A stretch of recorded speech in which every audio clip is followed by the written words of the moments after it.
Yang pasti, pasukan Indonesia sudah dirudal duluan oleh pasukan Amerika Serikat di Arab Saudi. Israel sampai hari ini belum pernah kalah perang. Ya abna'a sya'bina al-hurr al-karim, ya hamalat al-liwa wa fursan al-jihad, ya ummatana al-arabiyyah wal-islamiyyah, at-tawaqata liqital as-sahayinah al-muhtallin.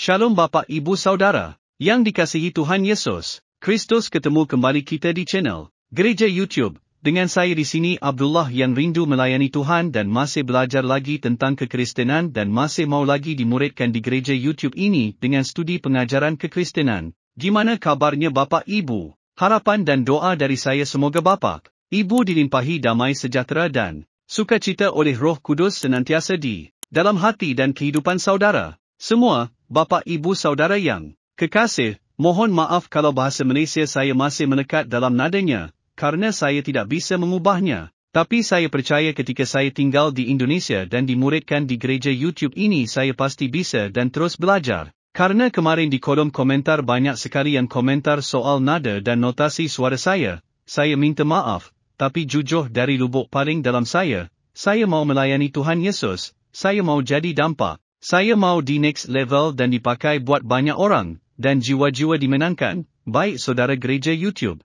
Saudara gereja YouTube, kami melihat Indonesia ini makin hari makin ngaur ya saudara, harusnya makin damai makin terjadi sukacita, tetapi pada kenyataannya kita melihat, justru yang muncul adalah kutukan dan kutukan.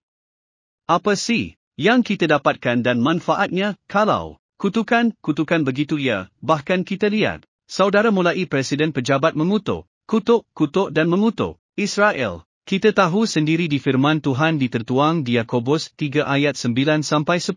Dengan lidah kita memuji Tuhan, Bapa kita, dan dengan lidah kita mengutuk manusia yang diciptakan menurut rupa Tuhan, dari mulut yang satu keluar berkat dan kutuk. Hal ini, saudara-saudaraku, tidak boleh demikian terjadi. Nanti kita lihat, apa dampaknya. Coba kita lihat saksikan video hasil riset yang bagus menurut saya dan pantas untuk dibagikan. Karena ada penelitian yang bagus dan harus kita pahami, karena banyak orang Indonesia menyuruh pemerintah untuk turunkan prajurit TNI agar membantu Palestina, atau perang Palestina dan Israel. Dan ini dibeberkan karena Indonesia jangan terlampau ikut campur perihal perang Hamas ini. Mari kita saksikan video berikut ini. يا أبناء شعبنا الحر الكريم، يا حملة اللواء وفرسان الجهاد، يا أمتنا العربية والإسلامية، التواقة لقتال الصهاينة المحتلين.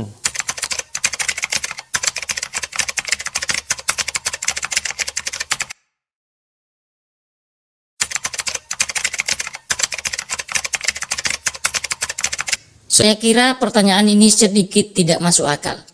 Pertanyaan ini membuat saya berpikir, membantu secara militer. Bagaimana Indonesia membawa pasukan masuk ke wilayah Palestina? Bagaimana membantu Palestina melawan Israel? Soalnya paling murah dan paling mungkin adalah diplomasi non-perang. Ya, jarak Indonesia ke Israel sangat-sangat jauh. Perlu biaya yang besar, minyak yang tidak sedikit. Apalagi kalau Indonesia sudah berangkat. Pasukan Israel sudah pasti, sudah siaga penuh siap tempur. Bahkan ratusan tank tempur sudah siaga di Gaza. Dan lagi, negara mana di sekitar Israel yang mau membantu Indonesia berperang? Saya rasa gak ada negara yang membantu Indonesia melawan Israel. Negara Mesir, Yordania sudah berteman dengan Israel. Pasukan Indonesia nggak bakal diizinkan lewati wilayahnya. Mau lewat negara mana? Negara Arab Saudi. Udah ada pasukan Amerika Serikat di sana. Yang pasti, pasukan Indonesia sudah dirudal duluan oleh pasukan Amerika Serikat di Arab Saudi. Israel sampai hari ini belum pernah kalah perang. Bahkan koalisi besar negara Arab dengan dukungan persenjataan dari Uni Soviet atau Rusia belum tentu bisa mengalahkan Israel. Bisa apa Indonesia? Jika benar-benar mengirim senjata atau pasukan ke Palestina, lalu senjata yang mana untuk dikirim ke Palestina? Lalu senjata Indonesia yang mana untuk dikirim ke Palestina? Sedangkan Indonesia sendiri pun masih kekurangan senjata untuk mengamankan kedaulatannya. Untuk menjaga wilayah Indonesia saja, alutsista Indonesia masih kurang, apalagi sebagiannya dikirim untuk berperang di Palestina melawan Israel. Wilayah Indonesia akan rentan kebobolan negara asing. Begini, negara Arab saja yang ada di Timur Tengah sudah enggan melawan Israel.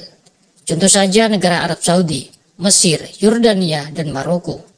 Lalu negara Liga Arab mana yang membantu Palestina? Negara di Timur Tengah hanya negara Iran dan Irak yang membantu Palestina. Negara Arab yang lainnya hanya diam saja. Boro-boro Indonesia mau menyerang atau membantu mengirim senjata ke Palestina. Negara Liga Arab saja lebih memilih diam daripada menjadi abu. Indonesia akan sangat rugi besar jika misalnya mengirim pasukan atau senjata ke Palestina. Dan begitu pun tidak ada untungnya sama sekali jika kita ikut perang melawan Israel. Indonesia saat ini sudah benar mendukung Palestina lewat cara-cara lain, yang mana tidak mengorbankan pasukan kita atau Indonesia demi negara asing. Negara Arab tahu betul kekuatan Israel tidak bisa dipandang remeh. Kekuatan Israel didukung oleh banyak negara besar. Bahkan sampai semua negara Uni Eropa mendukung penuh Israel. Alias negara Uni Eropa siap mengirim bantuan senjata. Yang mana Uni Eropa adalah salah satu musuh bebuyutan bagi Indonesia saat ini. Uni Eropa ini terdiri dari 26 negara. Jadi 26 negara ini mendukung penuh Israel untuk menghilangkan Hamas. Dan bagaimana kabarnya negara-negara yang gembar-gembor mendukung Palestina? Apakah mau mendukung penuh dengan mengirim bantuan senjata ke Palestina? Belum lagi kualitas persenjataan Israel yang lebih baik. Punya misil nuklir, tentara yang terlatih, dan berpengalaman dan dukungan Amerika yang tidak pernah putus. Lagi pula menggerakkan pasukan dari Indonesia ke Timur Tengah butuh biaya dan kemampuan logistik yang tidak sembarangan. Apakah kita mampu? Jadi sudah benar posisi Indonesia mendukung Palestina, namun tidak harus mengirim senjata atau pasukan tempur ke Palestina. Karena kalau mengirim pasukan ke Palestina, sama saja Indonesia mencari gara-gara dengan negara-negara besar seperti Australia dan Amerika. Kita tahu bahwa pangkalan Amerika sudah mengelilingi Indonesia. Ya, belum sampai mengirim senjata ke Palestina, negara Indonesia sudah dihancurkan duluan oleh negara Australia dan Amerika. Yang mana Amerika memiliki senjata yang modern, tinggal pencet rudal melayang ke Indonesia.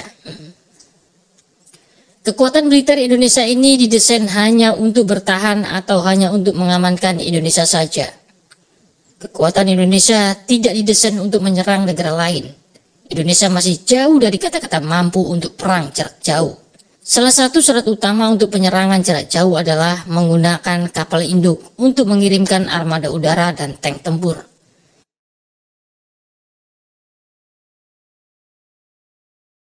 Dan senjata Indonesia sendiri kalau punya kapal induk mau lewat apa? Indonesia mengirim banyak senjata saja memiliki 40-an. Dan tank tempur saja kelas atas seperti Leopard hanya memiliki kurang lebih 20-an. Sedangkan tank Israel berjumlah ratusan dan itu tank Israel lebih unggul dibanding tank Indonesia. Syarat kedua adalah harus memiliki rudal jarak jauh untuk memberi serangan rudal. Lalu apakah Indonesia memiliki rudal serang jarak jauh? Satu biji pun Indonesia belum punya rudal serang jarak jauh.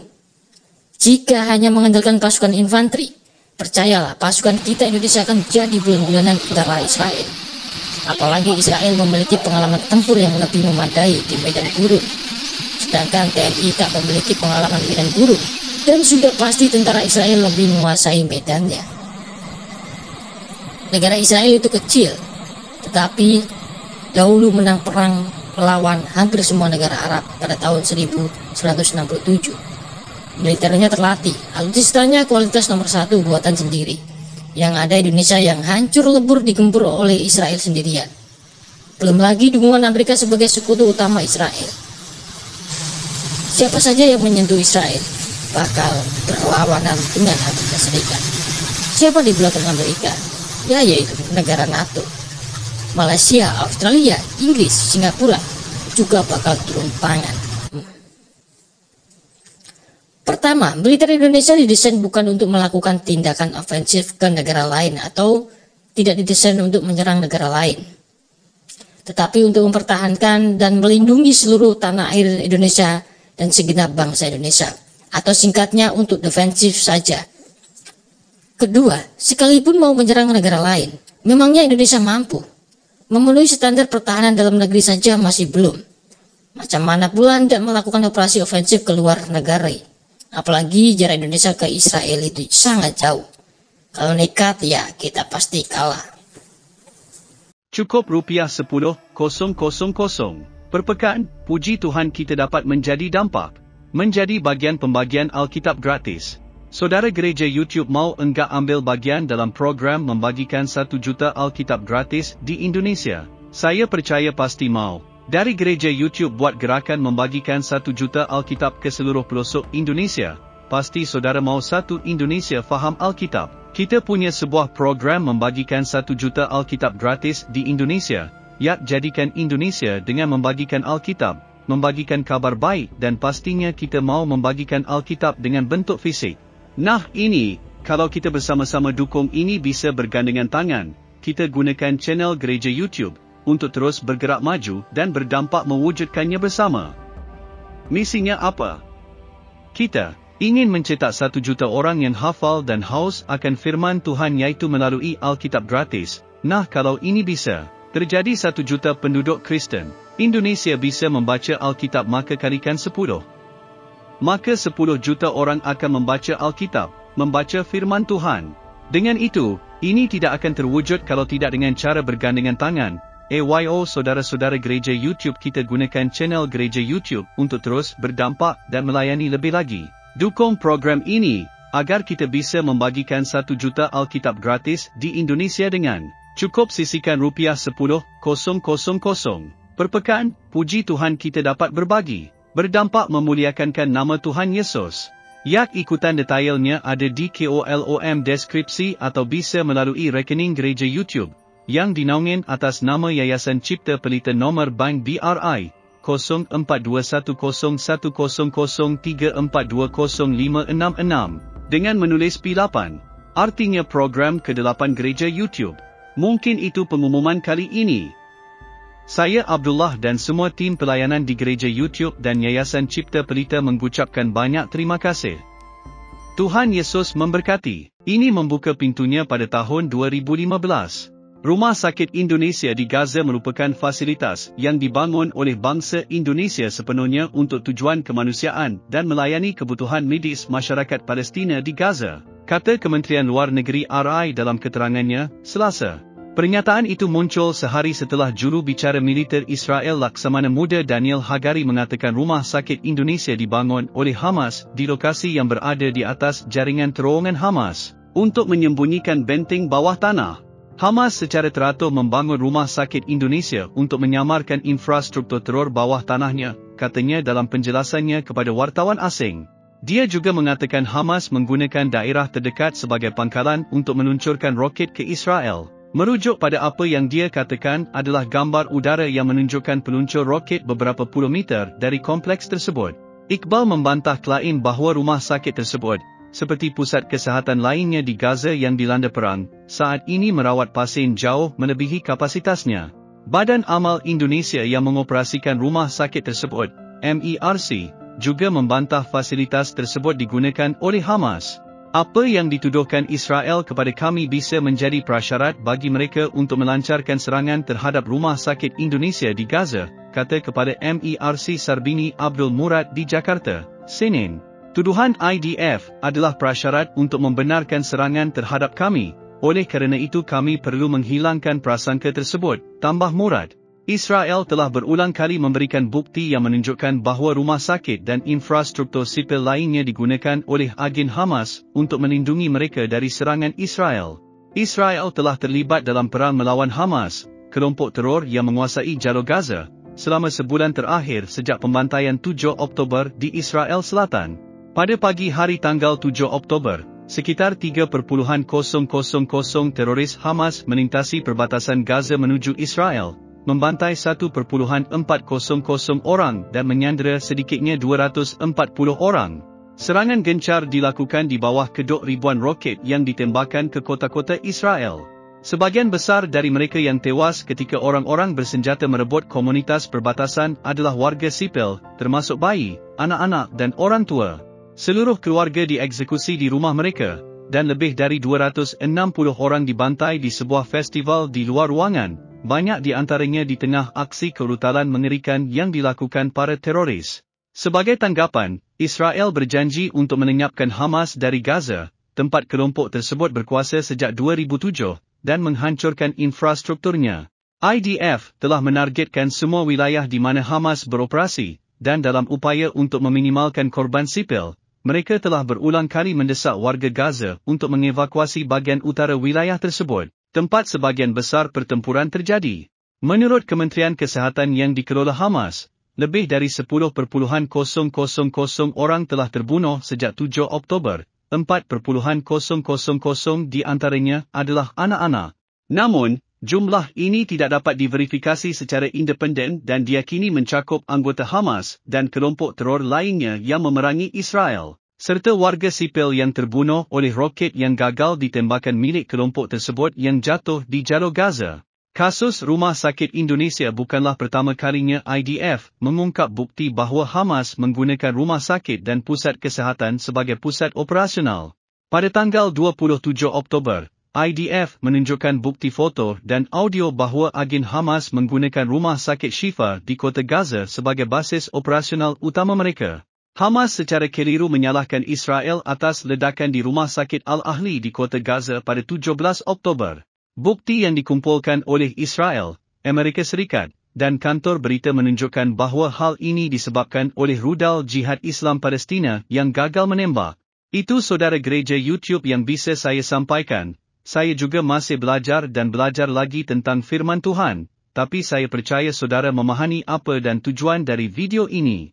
Tetap kita terus berdoa berkat untuk Israel dan untuk perdamaian. Dan kalau video sangat memberkati saudara, saudara gereja YouTube cukup tuliskan di kolom komentar Tuhan Yesus Maha Besar.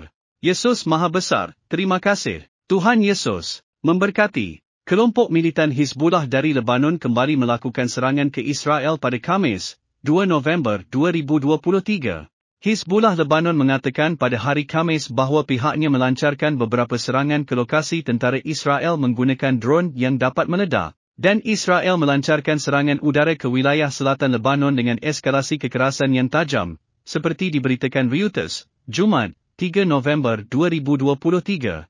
Adapun menurut media Israel, Hizbullah sudah melancarkan serangan sejak awal meletusnya perang Israel-Hamas Palestina awal Oktober 2023. Hizbullah yang didukung Iran telah menembakkan puluhan rudal anti-tank, roket, dan mortir ke lokasi militer dan kota-kota Israel sejak serangan mematikan Hamas 7 Oktober. Mereka juga mengirim orang-orang bersenjata untuk menyusup ke bahagian utara Israel, seperti diberitakan The Times of Israel. Lantas, siapakah Hizbullah itu? Menurut laporan What is Hezbollah dari Lembaga Riset Council on Foreign Relations, CFR, Hizbullah adalah kelompok bersenjata yang mulai berkembang sejak Perang Saudara Lebanon pecah pada 1975.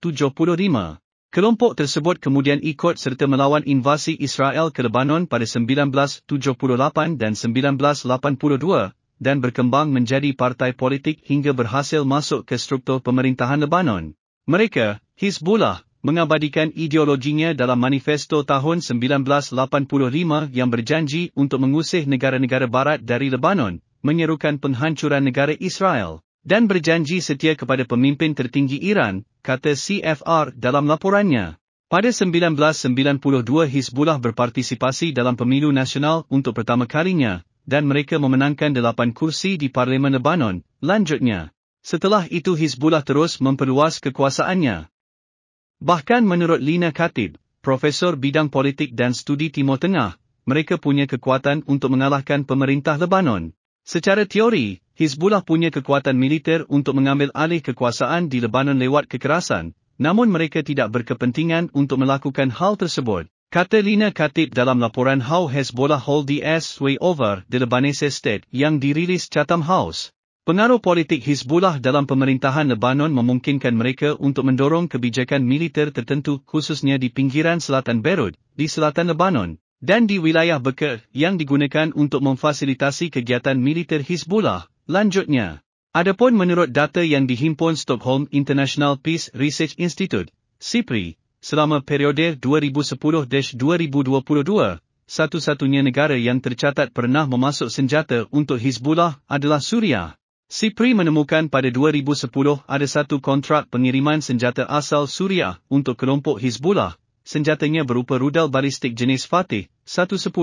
Selain itu, tak ada lagi kontrak senjata spesifik untuk Hizbullah yang datanya terbuka dan bisa diakses publik. SIPRI juga menemukan ada 50 kontrak pengiriman senjata lain ke Lebanon selama periode 2010-2022. Negara asal pengirimnya berbeza-beza, mulai dari Amerika Serikat, Prancis, Italia, Yordania, Uni Emirat Arab, UAE, Brasil, Belgia, dan Kanada. Kontrak pengiriman terbanyak berasal dari seperti terlihat pada yang dijelaskan Bambang Norsena tadi. Menurut kontrak tersebut, selama periode 2010-2022 ada berbagai jenis perlengkapan perang asal yang masuk ke Lebanon, mulai dari mortir, meriam, rudal anti-tank, kendaraan lapis baja, sampai helikopter. Namun, pihak penerima senjatanya tidak tercatat secara rinci. SIPRI mengumpulkan data ini dari beragam sumber yang bisa diakses publik, mulai dari pemberitaan media massa, laporan tahunan perusahaan senjata, laporan ekspor-impor senjata, hingga dokumen kebijakan negara.